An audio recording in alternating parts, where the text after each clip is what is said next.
There's something meaningful about states of not being able to find your footing because it requires you to look around and decide where you're going to plant your foot. Business is messy and unpredictable. Sometimes lonely. So lonely. So lonely. And inspiration can often come from really weird places. We pick up where the bullet point blogs and the highlight reels leave off. We start with the stories. So before we get started today, I want to do a quick little intro because our birthday is coming up in just a matter of weeks, September 1st. Not the same year, but the same date. She hastens to say. I love to point out. And what we've been doing for the past few weeks, if you haven't heard this yet, is each week we're doing a drawing for a Starbucks gift card for anyone who's either in the Facebook group who joined our texting platform, which is called Community. And you can join that by texting us at 410-632-6894. I do love hearing from people each week who text us little comments or thoughts or sayings or post those in the Facebook group. You can also find both of those by going to our website at sohere'smystory.com. And there are links for both of those there. And this week's winner, I am very pleased to announce, is Steve Edgerton, who not only has been with us since very early on, is in the Facebook group and in the texting platform, but way back when, in the way back whens, he was the bass player in a band that I was in called the Mobtown Hip Cats. And he's an extraordinary musician. Yeah, he really is an extraordinary musician. Fantastic guy to play with. Well, the band name alone is worth at least a Starbucks. The Mobtown Hip Cats. I know. And so I will be sending that out too. It's funny. It's weird for me to call him Steve Edgerton because we only called him Edge. And I don't even think I knew his first name until I connected with him on Facebook. So it feels very formal to call him Steve Edgerton. Yeah. And see, had you told me this background, I wouldn't have even wanted a drawing. I would have said, no, Edge has to win, because not only do I love the band name, but it's a cool nickname. Sometimes you just have to stop at a nickname. Like I had, knew a guy who's, I don't even remember his real name, but he was called Big Snack. And Big Snack? Oh, wow. Big Snack. I've never had a nickname, so. Yeah, I just think that there are some cool, yeah. All right, well, we can continue this conversation in the Facebook group or on the texting your story? app. That's not my story. That's not my story. Okay. All right. My mistake. On we go. So here's my story. There has been a thing brewing, I feel like, in the soup of people. And I think we might have even maybe talked about this before, at least tangentially. I feel like I remember using the word languishing at some point. There was an article that at the very least I posted it on Facebook, so I may have referenced it, about there's a word for this way everyone's feeling. It's languishing. And then it went away for a while because we were, the world was opening up and things were moving and it felt like sort of approaching little spits and spats of normalness. And then the stupid Delta variant has just made everything more complicated and whatnot. And so I feel like some of that's coming back. But here's what sort of made it bubble to the top, where a couple things happened in the last 2 days all at once. One, so my son leaves for college 1 week from today. There are also been very stoic about that. Yeah, shut up! Don't make me cry. Do not make me cry. I will cry as long as you're not super nice to me. I won't cry. That's what anyway. So there's that. There's all the stuff with COVID. There's like business stuff. There's just a lot of things changing and shifting in my life right now. And it makes for this very like unsettled, kind of unmoored feeling. And when I do feel that way, I often do put on some podcasts or sometimes music, but usually like some podcasts to get my brain engaged in it and go out and do like aggressive yard work for hours and hours on end, and usually end up cut and scraped. Like violent yard work, really manual labor kind of stuff really helps me kind of like cathartically work through thoughts. And I was listening to this episode of Hidden Brain that I'll get to the actual content of that in just a second, that brought up something that I was like, oh my gosh, that puts not a spin, but a perspective on this feeling that I've been having.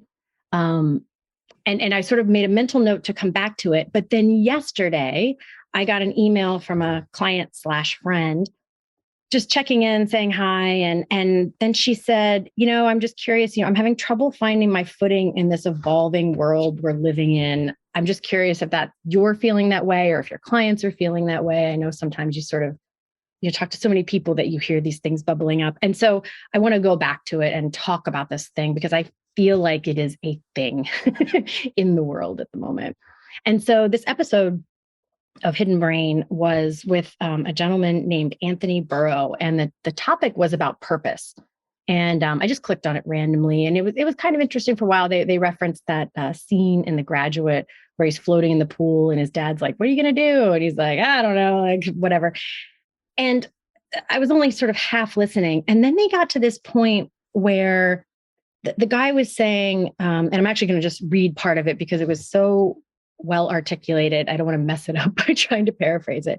But he said a lot of the identity contingencies, the way in which we think of ourselves, are interwoven into the everyday life experiences. And so the school relationships, the work relationships, close family, friends, etc. When those things end or are coming to an end, you might start to wonder, well, who am I? What am I going to do today? You might feel unmoored and unsettled kind of thing.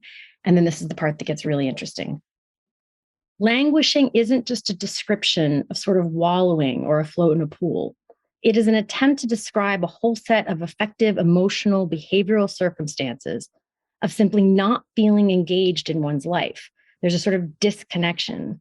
And so if you're in this sort of place, whereas I've experienced it, where you can't fully make sense of up or down, heads or tails, because you're languishing, you can't keep score of how to move forward and get more of what you want, less of what you don't like, you're sort of floating in the wind.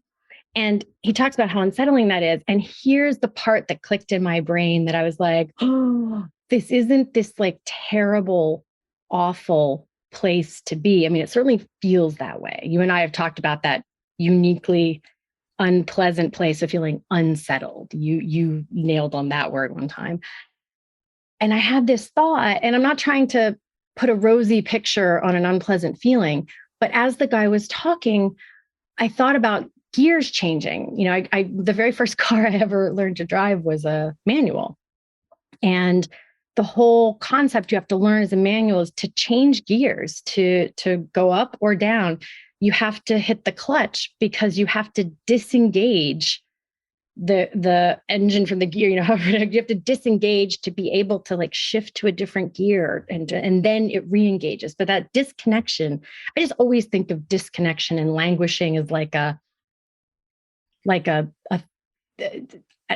know if bad is the right word, but kind of. And it never occurred to me that maybe it's purposeful, that it has a purpose of disconnecting you so that you can get your gear shift into the right place. You can reconfigure and then re-engage because you can't stay fully engaged while you change a bunch of things around. I don't know. It's a half-formed thought, but I think a lot of people are feeling that because of all their own personal things, but then also questions that have bubbled up and just feelings that are bubbling up because of COVID and the Delta variant and all the other things. So it's funny that you mentioned driving stick, because that was also, it wasn't the first, but it was very early on that I learned to drive stick. And one of the things that was drummed into me was don't ride the clutch, right? So if you're not in gear, so to me, there seemed to be, when I was driving stick, there were two ways to be: in gear or waiting to be in gear,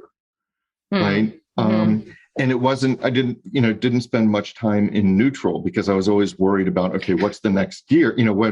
How am I going to engage it? And I think that a lot of people are that way, that it's very difficult to stay in neutral and just be present. And in that metaphor, it doesn't work. You don't drive, you don't go very far if you just hit the clutch and like hang out there for a while. No, but it depends where you are. But at the same time, you don't even get to enjoy that small space because you're just waiting for the time when you should be engaged.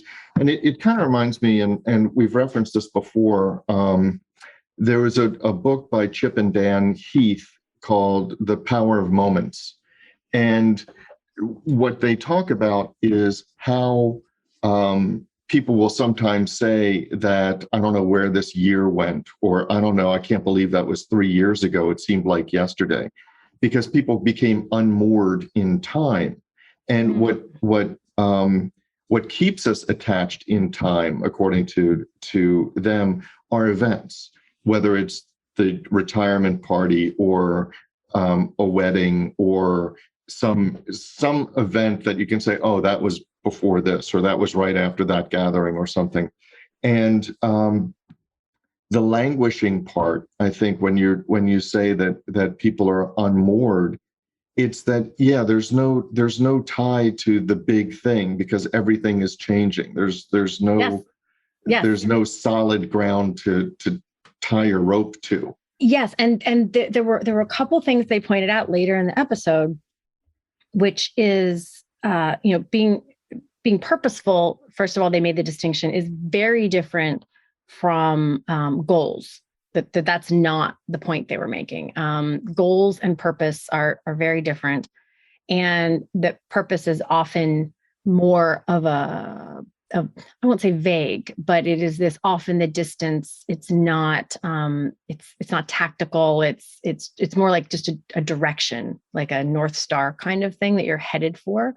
And that was specifically what he went on to say in the passage that I read. The next part was, it's unsettling when you can't know what's next, and especially when things are changing. And I think even, if I think specifically about like my son leaving, I'm so excited for him. And I'm sad that he won't be here. I'm sad for me specifically, but I'm excited for him. And it's just this weird conglomeration of emotions. And if I think about all the other things that are changing and shifting, that like a lot of them have these really good things on the other side, but there's still big unknowns. And I think with businesses, there's so many unknowns right now. And with schools and people who've started to get excited, I know we said this a bunch of times during the thick of lockdowns and whatnot. I know we talked about how I'm not sure people really realized how much you need like things to look forward to. And we started to plan things to look forward to. And I know my band started booking gigs again. And now I sort of have this like, if that still happens, because like, I don't know if that festival, I don't know if that fundraiser will happen now in 2 months, because by then things might be getting worse again. And so that was kind of taken away. So we don't know what's next. So you can't plan so much in the short term. And I think that's where this concept of purposefulness, especially when you can't predict the nearer term future of what's my bigger purposeful North Star. Like, I don't know exactly how to describe the feeling that I have there, but that's the sort of thing that your brain can lock onto, that you can get back into gear around, even when you can't in the more shorter term gears sometimes for some things. It seems to me that there's this split when you're talking about the unknown, or you don't know what you're going to. So on the one hand, I understand, and it really resonates with me, what your client/friend says about being feeling, I don't know what word you use, whether it was unsettled in this evolving world. Finding my footing in this evolving world. So there's that on the one hand. And on the other hand, I keep going back to, Morgan Freeman's line in The Shawshank Redemption, when he said something like, he was talking about how he was, if you know the movie, he was on a bus and he was going to see if he could find his friend Andy Dufresne. And he said, he was describing his journey. He said, I think it's the excitement only a free man can feel. A free man at the start of a long journey whose conclusion is uncertain. So for him, what gave him hope, I think that's how he was describing hope, what gave him hope was the fact that he was starting a journey whose conclusion is uncertain. And yet what leads to being so unsettled or having a difficulty finding your footing is that we all seem to be on a journey whose conclusion is uncertain. And I think what that breaks down to is the choice the way circumstances dictate the choice between hope and dread. At one point, what Red in Shawshank Redemption was going toward was something Did better. you just memorize the whole movie? Yes, I did. I thought you were going to quote another passage. I'm like, oh my God. Yes. Have you ever been around teenage boys in Monty Python? Anyway, so we memorize dialogue. That's what we do. Well, no, so Monty Python, I get. My family memorizes the Monty Python ones, but just less so on Shawshank Redemption. But yeah, so in Red was leaving for something that was for him hope to go to something better. But for me, I know personally, I can't speak for your client, but for me personally, with the evolution of things and the uncertain nature of things, I approach that with, oh, geez, what's going to happen now? Or how am I going to compensate for what I'm losing? And so that's where I'm unsettled, because I'm focused more on what is going to be taken away, meaning the standard of normality in 2019, what's going to be taken away, as opposed to what am I going to, what's going to be added. It's been a long time since I've been looking forward to an uncertain ending, because I don't know what's going to be added. And that's really cool. Yeah. And cool and scary. And it's funny because the footing metaphor made me think of, I don't love running. I've never loved running. I really, really, really, really hate just any kind of like running on a road somewhere. I can't disconnect enough. I can't languish enough. I can't disconnect enough to not just be like, and thud, thud, thud. But the one time I did a warrior dash kind of thing, it was trail running. And that was interesting to me because you can't disconnect. You have to be like thinking. You have to like watch like twigs grow, fruit, like, so you don't fall on your face. And so that finding your footing, and then what you just said, just sort of doubled down on this, is it's such a mix of pros and cons on both sides of that. Like, I think in this ever changing world at the moment, we're missing some of the comfort of being just able to run and use the skills that we always use. But sometimes that can get boring or you get you into a rut. And then, whereas like there is the excitement, and maybe part of the point here is it's what mindset you go into it. Like, are you thinking of it as like white knuckle fear, or just bittersweet kind of loss of what's changing, what's going away, even if you don't know exactly how the next thing, it reminds me a teensy tiny bit where I'm just like mashing together all sorts of stories and metaphors here. But when we sold our old house, this house wasn't ready yet. And we had to move someplace else for a few months. And I remember my kids were really taking it hard leaving the old house because, at least in my mind, I felt like they would have had an easier time if we could have been going about how are you going to decorate your new room? Or where are we going to put this thing? But we didn't have any of that clarity of what's next. It was just like, we're giving up all the things end of story at the moment. And they really had a hard time. And it feels a teensy bit like that. Like, please let go of all these things. And, like, I just recently got sad about my office. Like, I actually kind of like working here. And a couple of days ago, I was like, I miss my office. So it does feel like a lot of letting go of things at the moment without exactly the clarity of how the new things are going to look. Yeah. So two things came up. I was really trying to figure out a way to work in a quote from The Matrix, but I'm not going to do that. But the two things that came up when you were talking about trail running, so when I was hiking in Philmont in 2015, I remember after the experience was over thinking I didn't take as much time to look around because I was so worried about where my feet were stepping, whether I was going to twist an ankle or do whatever. I was worried about staying on the trail or finding a trail. But those times that I did look around, there was something wonderful to see. Yeah. And here, a lot of times there's not. It's kind of like I think that the term is a liminal space, like those spaces that are in between time. Like if you're ever at a traffic light at 2 a.m.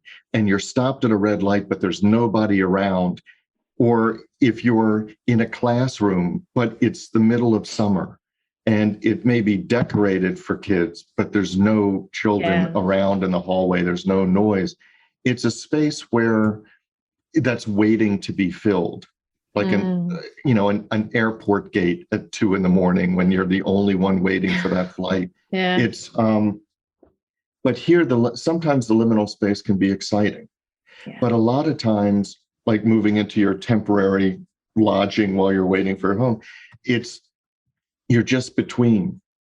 And if you can't think of if what you're between is the thing you really like and the uncertainty that more often than not has been filled with unpleasant things like our COVID and the Delta variant and what's next, or just unknown. Like I feel like we're slipping back into that place where you can make plans. And I've never been someone who does, some people don't let themselves get excited about things because they don't want to have the disappointment of them not happening. I've never been that person. I sort of kind of sometimes wish I could be that person, but I go all in on getting excited about things because I love to have stuff to look forward to. And then I am devastatingly crushed if the thing doesn't work because I've invested myself in it. But I have recently, for the first time ever, found myself not, a little bit trepidatious about getting excited for some of the things that I think might happen this fall, because the crushingness of the disappointment, and it feels like more than just the normal kind of, well, sometimes things happen and not everything works out. It feels almost like, lots of things don't work out. So it's almost better. And this is where I think the footing is so unsure, particularly with like your client. I would assume that she runs her own business or whatever. So people who run their own businesses or direct their own businesses, they tend to be, at least at some level, optimists, right? Otherwise, they wouldn't have left the safety of wherever they were, so they think things are going to work out.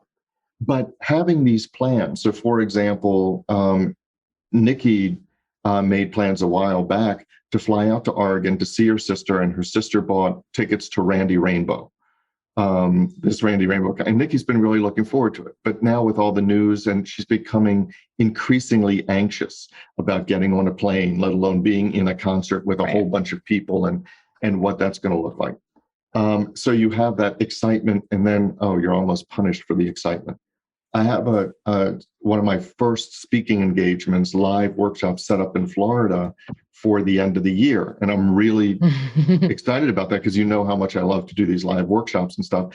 But now I'm getting anxious. Okay, what is the end of the year going to look like? It's not like I can put it on the calendar and think, this can't get here fast enough, Yeah. So it's for people who run their own business, who I think are inclined toward optimism and getting excited and doing the planning and waiting to see how this turns out. It's especially unsettling because that's the mindset that lately has led to more disappointment than just a flat affect. Right. And I think that's probably why I glommed on so tightly to the sort of rewriting the story of Languishing from being some like almost depressive state of disengagement. I think that's it. Like I don't think I've ever seen it as anything other than a cousin of depression in some way. That like disconnection. I wouldn't quite call it disinterest in the things in your life, but just you're like separated from them in some way. And disengaged in some way. And so I've always sort of written it up in that color palette. And when I heard this and I thought about the whole clutch thing, I'm like, maybe there is a way that, sometimes it's that, but that sometimes it's a purposeful disconnection so that you can reorganize things more in the way that you, in a direction that you really want them to be, like getting really clear on what you care about and what you want more of and what matters to you. And then re-engaging in that, because that to me feels I don't know, that's something I can start to find my footing in. Otherwise, it really does feel like a complete adriftness. And that does not feel good versus more of I don't know, this clutch metaphor just really lands for me. Yeah. And I think that's true. I think that keeping your eyes set on the fixed point, on the North Star, et cetera, does eliminate some of the uncertainty of, the bridge being shaky, of the path being uncertain, but the destination or the things that you do find exciting or the things that really drive you, those things can still be the fixed points. And I think what's so interesting to me in time right now is I think people's fixed points, I don't know if I'd say they are changing. It's hard to discern whether their fixed points are changing or whether they had changed, but we were just in such a habit of like running on the road and just sort of moving forward that we didn't pause and notice and look around and be like, that's actually not a fixed point that's not the right fixed point anymore. That one doesn't fit now. And so now you can kind of see that. And so it requires that, I don't know, but I see a lot of people taking stock and really trying to decide what matters and realign things. And I can really start to embrace a story where if that's how you're feeling, and if things are feeling unsettled and maybe you're feeling called to reevaluate those things, I don't know if you ever tried to change a gear without putting in the clutch, but that doesn't work very well. No, it does not. That is really not great for your car. And as you brought up in the very beginning, there's that fine balance of you don't want to ride the clutch and you don't want to, have the clutch in all the time, because then you just sort of don't go anywhere. Momentum drives away, or goes away. But that there is a purposeful, there's something meaningful, maybe is even a better word for it. There's something meaningful about states of not being able to find your footing, because it requires you to look around and decide where you're going to plant your foot. So that's our story. But the discussion doesn't have to end here. No, it does not. In fact, we don't want it to. No, we don't.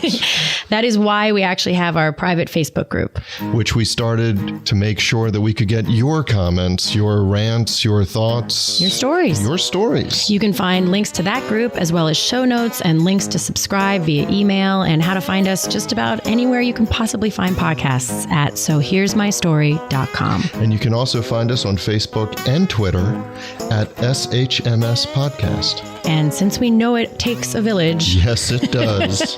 We'd like to thank our village, our super talented, incredibly patient team. And occasionally snarky team. Yeah, but in the best of ways. In the best Lovingly of ways. Snarky. Yes. Good mockery. So a huge shout out to the people who actually help us produce our show.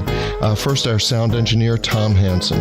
Thanks to Christy Schmier for our brilliant show notes and all the other fantastic writing she does for us. And to Taylor Mathauer for doing just a little bit of everything.